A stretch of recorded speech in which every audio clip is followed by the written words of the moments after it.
So we're now comfortably heading towards the ending of Alien Earth, and whilst it's proving to be one of the strongest shows on TV right now due to its gripping nature and its storytelling abilities, whilst the specimens often drive up more of the conversation in the show, there's one character in particular that I'm finding the most interesting out of them all, and that's Chief Security Officer Kumi Morrow. Morrow is an individual that's as loyal as they come to Yutani, at least it seems that way, and with the 65-year mission that he was tasked on doing going wrong, since touching ground we've seen him still committed to completing it.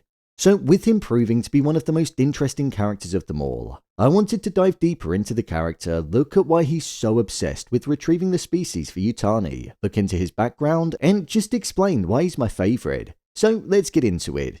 Here is Alien Earth Kumi Morrow explained. Just to let you know, this video will contain spoilers. Morrow's background. So when looking at Morrow's background, he was the chief security officer on board the USCSS Maginot when it was undergoing its deep exploration mission in retrieving alien specimens. During this time, he was adamant on completing the mission whether or not it cost him and the crew their lives. The most important thing that needed to be carried out in his eyes was the retrieval of the alien creatures and the giving of them to the Weyland Yutani Corporation. Morrow is of Ghanaian descent, and it was thanks to the CEO of Weyland Yutani, Yutani's grandmother when he was younger, when he was homeless. They actually replaced his arm with a cybernetic one, whilst also altering other parts of him to ensure that he became a cyborg. He had a human mind, a human body, but with augmented parts, giving him that conflict in identity sometimes that we've seen present within him. It was here where he was also allowed to work in security for Weyland Yutani and begin his career with them. When Morrow was on the 65-year-long mission, he left his daughter Estelle behind so that he could complete it. However, Estelle ended up dying in a house fire when she was around 19 years old. This happened 8 years into his trip, and he spent the remainder of the mission mourning his daughter, who he felt he abandoned and was now never going to see again. It's difficult to know how Morrow's mind was before he embarked on this trip, but whenever we saw him interact with the crew or even the likes of Slightly, he'd be a cold individual who didn't show any kind of emotion at all. He'll kill if he needs to kill, will take people out of their positions and ascend the position of authority if he needs to, and he doesn't care who he takes out in the process.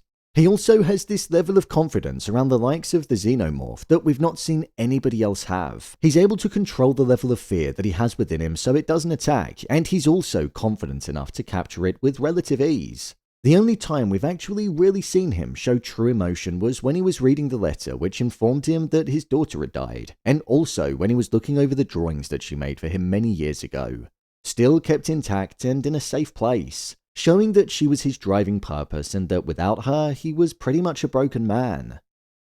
Morrow took it upon himself to be the sole survivor of the mission by securing himself in the impact room when it crashed into New Siam, which was governed by Prodigy, allowing the likes of Zaveri to be totally obliterated by the Xenomorph. This showed that he was prioritizing his own safety and standing by his core belief of prioritizing the completion of the mission over everything else.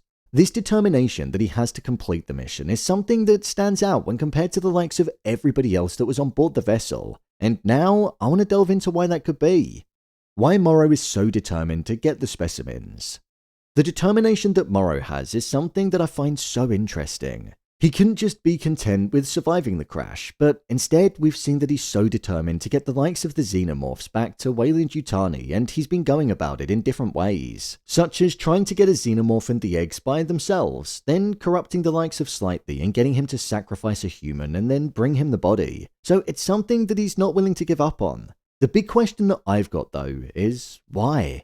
He could have stayed in New Siam, fled, been perceived to be dead, and been able to live out the rest of his days. Well, I think there are a couple of different reasons for his determination. The first is that Weyland Yutani is basically home to him. As I mentioned, he was taken in by the grandma to the current CEO of the company and was essentially given a new lease of life. He was originally homeless, but here he was essentially upgraded and given a purpose. So I feel there's that sense of loyalty that's going on there, and maybe a feeling of potentially wanting to pay something back. Or it could actually be the opposite. He might well now resent the likes of Yutani for the death of his daughter, and want the specimens for himself so he can use them as a weapon against the company. Morrow knows how to manage a Xenomorph quite easily, as we've seen, so that could be another reason.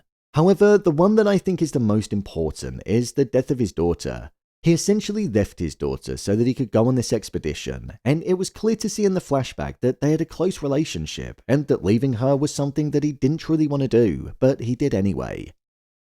There was always going to be a possibility that he was never going to see her again because the mission was almost 7 decades long, so she could have died from all sorts of issues, as when he returned she would have most likely been in her mid-70s if she was still alive. However, in knowing that he abandoned his daughter, wasn't there for her when she needed him most, which was when she perished in the fire, I feel like the completion of this mission is something that he wants to do to make it seem like her death wasn't just for nothing, so that this 65-year trip wasn't just pointless and that he wasn't by her side for no reason at all, hence why that level of sheer determination to get them back is there. If he doesn't complete it, then she pretty much died for nothing, and I don't think he'd be able to live with that.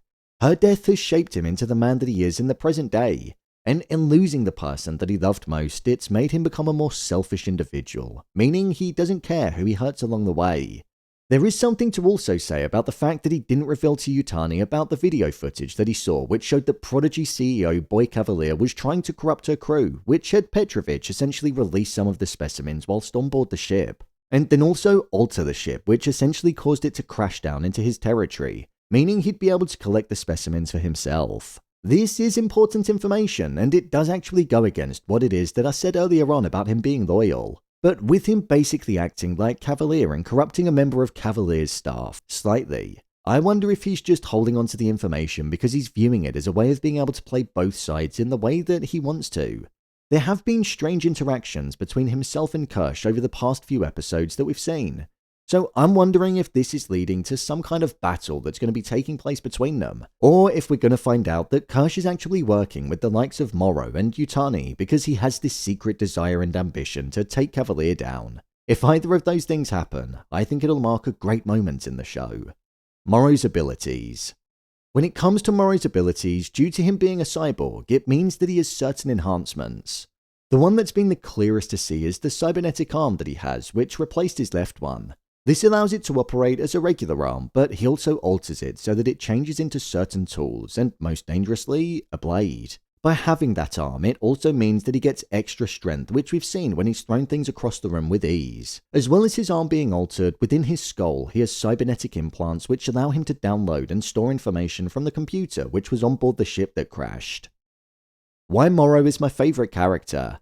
Morrow is quite comfortably my favourite character in Alien Earth because I'd say it's genuinely the sheer lack of emotion that he has which shows just how emotionally conflicted he is as a character. I firmly believe that it was the death of his daughter that changed him into the person that he is today, and it's why he wants to complete the mission so badly. He's not doing it for himself. He said himself how he no longer has a home, he no longer has a family, and he doesn't have a place in the world. So I genuinely think that he's willing to die for this mission so that he can make sure that his daughter didn't die for nothing, and I think that's quite a powerful core for the character to have. Pair that with the fact that Babu Sisay is phenomenal at delivering this character. The conviction that he has and the somewhat relatability in the pain that he's going through is just so easy to latch onto. I'm so intrigued to see where the character's going to go in the final couple of episodes, but I just felt that it was right that the character got a bit of credit and some kind of explanation. So, there you have it, Alien Earth Morrow Explained.